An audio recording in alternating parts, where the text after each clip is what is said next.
রুশ বাহিনীতে নতুন আনম্যান্ড সিস্টেমস ফোর্সেস গঠন। কিয়েভে রাশিয়ার ক্ষেপণাস্ত্র হামলায় অন্তত 17 জন নিহত হয়েছে। জার্মানির ল্যাপসিক বিমানবন্দরে বিস্ফোরক সহ ড্রোন উদ্ধার। রাশিয়ান এজেন্টের হাত থাকতে পারে বলে ধারণা কর্তৃপক্ষের। ইটালির 25 শহরে রেড অ্যালার্ট জারি। চেক রিপাবলিকের প্রাগে চরম ভোগান্তিতে গৃহহীনরা। গ্রিসে স্কটিশ নারী ত্রাণকর্মীকে হত্যায় অভিযুক্ত আফগান বক্সার আদালতে হাজির। খুনের বিষয়ে অস্বীকার। লন্ডনে নারীর কাঁচের আঘাতে 4 জন পুরুষ আহত। মানসিক স্বাস্থ্যজনিত ঘটনা বলে মনে করছে আইন শৃঙ্খলা বাহিনী। ইউরোপের হালনাগাদ ও বৈচিত্র্যময় খবর আপনাদের সামনে এক নজরে তুলে ধরছি আমি তাসমিয়া টুম্পা।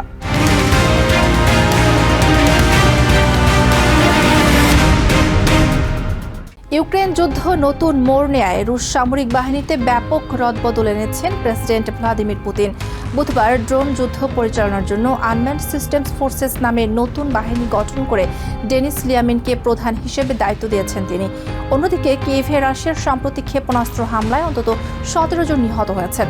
ব্রিটেনের প্রতিরক্ষা মন্ত্রীর সাথে এক বৈঠকে রাশিয়া এই যুদ্ধ থামাতে চায় না বলে মন্তব্য করেছেন ইউক্রেনের প্রেসিডেন্ট ভলোদিমির জেলেনস্কি। ইউক্রেন যুদ্ধের রণাঙ্গনে ড্রোনের ক্রমবর্ধমান গুরুত্ব বিবেচনায় রেখে সামরিক বাহিনীতে বড় পরিবর্তন আনলেন রাশিয়ার প্রেসিডেন্ট ভ্লাদিমির পুতিন। ড্রোন যুদ্ধ পরিচালনার লক্ষ্যে আনম্যান্ড সিস্টেম ফোর্সেস নামে নতুন একটি বিশেষায়িত শাখা গঠনের আনুষ্ঠানিক ঘোষণা দিয়েছেন তিনি। আমরা সামরিক বাহিনীর একটি নতুন শাখা আনম্যান্ড সিস্টেমস ফোর্সেস তৈরির সিদ্ধান্ত নিয়েছি। এই দায়িত্ব পালনের জন্য সবচেয়ে উপযুক্ত ব্যক্তিত্ব হিসেবে আমরা ডেনিস লিয়ামিনকে নির্বাচন করেছি, যিনি এই সেক্টরের অত্যন্ত যোগ্য একজন বিশেষজ্ঞ। এদিকে মস্কোর সামরিক পুনর্গঠনের মধ্যেই ইউক্রেনের রাজধানী কিয়েভ ও আশেপাশের অঞ্চলে একযোগে একাধিক ব্যালিস্টিক ক্ষেপণাস্ত্র হামলা চালিয়েছে রুশ বাহিনী। এতে বেসামরিক খাদ্যের গুদাম ও লজিস্টিক সেন্টার পুরোপুরি ধ্বংস হয়ে অন্তত 17 জন নিহত হয়েছেন। রাজধানী কিয়েভে ইউক্রেনের প্রেসিডেন্ট ভলোদিমির জেলেনস্কির সাথে এক জরুরি বৈঠকে ব্রিটেনের প্রতিরক্ষা মন্ত্রী ওয়েস স্ট্রিটিং ইউক্রেনের সামরিক সহায়তা অব্যাহত রাখার প্রতিশ্রুতি দিয়েছেন। বৈঠকে জেলেনস্কি বলেন, রাশিয়া ব্যালিস্টিক ক্ষেপণাস্ত্রের উৎপাদন আরও বাড়িয়ে সংঘাতের মাত্রা তীব্র করার পরিকল্পনা করছে।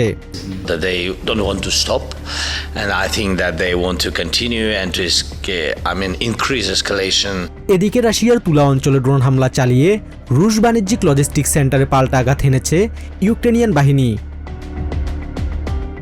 Basudebnath, TVN 24 news desk. জার্মানির লাইপসিগ বিমানবন্দরের রানওয়ের কাছে একটি ইউক্রেনিয়ান কার্গো বিমানের পাশ থেকে ডেটোনেটর বা বিস্ফোরক যন্ত্রযুক্ত একটি ড্রোন উদ্ধার করা হয়েছে। মঙ্গলবার মাঝরাতের এই ঘটনার পর বিমানবন্দরটিতে সতর্কতা জারি করা হয়। এর কিছুক্ষণ পর উড্ডয়নকালে অজ্ঞাত বস্তুর সাথে সংঘর্ষের শিকার হয়ে ডিএইচএল এর একটি পণ্যবাহী বিমান হানোভারে জরুরি অবতরণে বাধ্য হয়। জার্মান পুলিশ ও বিস্ফোরক বিশেষজ্ঞরা রানওয়ে বন্ধ করে ঘটনাটির তদন্ত চালাচ্ছে। সাম্প্রতিক সময়ে গুরুত্বপূর্ণ স্থাপনাগুলোর ওপর একের পর এক অবৈধ ড্রোন উড্ডয়নের পেছনে রাশিয়ান এজেন্টদের হাত থাকতে পারে বলে ধারণা করছে কর্তৃপক্ষ। ইউরোপের গোয়েন্দা সংস্থাগুলো বিমানের কার্গো ব্যবস্থায় নাশকতার আশঙ্কা নিয়ে নতুন করে উদ্বেগ প্রকাশ করেছে।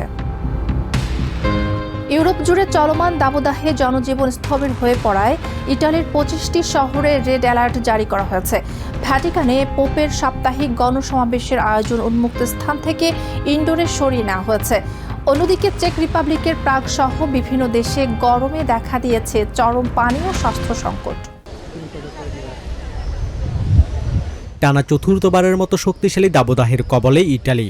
গ্রীষ্মের তাপপ্রবাহ চরম মাত্রায় পৌঁছানোয় রোমসহ দেশটির 25টি প্রধান শহরে সর্বোচ্চ স্বাস্থ্য ঝুঁকি বা রেড অ্যালার্ট জারি করেছে কর্তৃপক্ষ।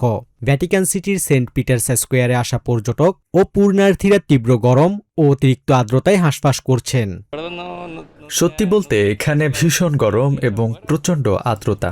আমাদের দেশেও অনেক গরম পড়ে, তবে ইটালির এই স্যাঁতসেঁতে আবহাওয়ায় বাইরে থাকা খুব কষ্টকর। পোপের অনুষ্ঠানটি ইনডোরে করায় বেশ ভালো হয়েছে।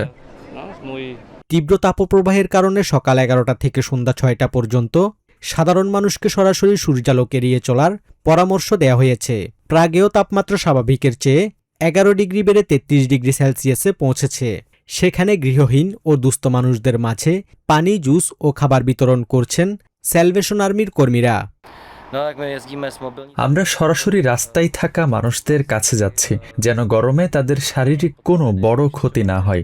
তাদের প্রয়োজনীয় ওষুধ, ঠান্ডা জুস ও পানি দেওয়ার পাশাপাশি সাময়িক আশ্রয়ের ব্যবস্থাও করা হচ্ছে। এদিকে চরম শুষ্ক আবহাওয়ার কারণে ইটালির লেক কোমো সংলগ্ন পার্বত্য বনাঞ্চলে দাবানল দেখা দিয়েছে। আগুন নিয়ন্ত্রণের লেক থেকে পানি নিয়ে বিমানে করে তা বনাঞ্চলে ছড়িয়ে দিতে নিরলস চেষ্টা চালিয়ে যাচ্ছেন ফায়ার সার্ভিসের কর্মীরা। পরিস্থিতি সামাল দিতে জরুরি সেবা নিশ্চিত করার নির্দেশও দিয়েছে প্রশাসন। Basudebnath, TVN 24 news desk. গ্রিসের এথেন্সে এক স্কটিশ নারী ত্রাণকর্মীকে হত্যা করে সুটকেসে লাশ লুকিয়ে রাখার অভিযোগে গ্রেপ্তার আফগান পেশাদার বক্সারকে আদালতে হাজির করা হয়েছে। বুধবার প্রাথমিক শুনানির পর বিচারক ২৬ বছর বয়সী ওই বক্সারকে আত্মপক্ষ সমর্থনের প্রস্তুতি নিতে ২৪ ঘন্টার সময় বেঁধে দিয়েছে। পুলিশ জানায় ৩৮ বছর বয়সী এলিজাবেথ জেন রস নিখোঁজ হওয়ার পর গত ১৮ জুলাই পরিত্যক্ত স্থানে একটি সুটকেস থেকে তার অর্ধগলিত লাশ উদ্ধার করা হয়। একই সাথে স্বেচ্ছাসেবী হিসেবে কাজ করা আসামি খুনের বিষয়টি অস্বীকার করে দাবি করেছেন বাথরুমে লাশ পেয়ে প্যানিক হয়ে তিনি তা লুকিয়ে ফেলেন। সন্দেহভাজন হত্যাকারীর ঘর থেকে অস্ত্র উদ্ধারের পর ডাকাতি ও অবৈধ অস্ত্র রাখার অভিযোগ আনা হয় তার বিরুদ্ধে। ঘটনাটির প্রকৃত কারণ উন্মোচনে তদন্ত চালিয়ে যাচ্ছে এথেন্স পুলিশ। লন্ডনের জনপ্রিয় পর্যটন এলাকা কোভেন্ট গার্ডেনের কাছে বুধবার ৪ পুরুষকে কুপিয়ে জখম করার অভিযোগে ৪০ বছর বয়সী এক নারীকে গ্রেফতার করেছে পুলিশ। সেন্ট্রাল লন্ডনের এন্ডেল স্ট্রিটে ঘটে যাওয়া এই হামলাকে মানসিক স্বাস্থ্যজনিত ঘটনা বলে মনে করছে আইন শৃঙ্খলা বাহিনী। ঘটনাস্থল থেকে রক্তমাখা এক জোড়া কাঁচি জব্দ করা হয়েছে। হামলায় আহত ৩৪ থেকে ৫২ বছর বয়সী ৪ জনকে প্রাথমিক চিকিৎসা দিয়ে ট্রমা সেন্টারে ভর্তি করা হয়েছে। ব্যস্ততম সড়কে এই ঘটনায় পথচারী ও পর্যটকদের মধ্যে আতঙ্ক ছড়িয়ে পড়ে। পর্যটক অধ্যুষিত এলাকায় আকস্মিক এই হামলার প্রকৃত কারণ অনুসন্ধান এবং গ্রেফতারকৃত নারীর মানসিক অবস্থা পর্যবেক্ষণে তদন্ত অব্যাহত রেখেছে লন্ডন পুলিশ। এক নজরে ইউরোপের আরও নানা খবর পেতে চোখ রাখুন টিভিএন 24 নিউজ নেটওয়ার্কের ইউটিউব ও ফেসবুক পেজে।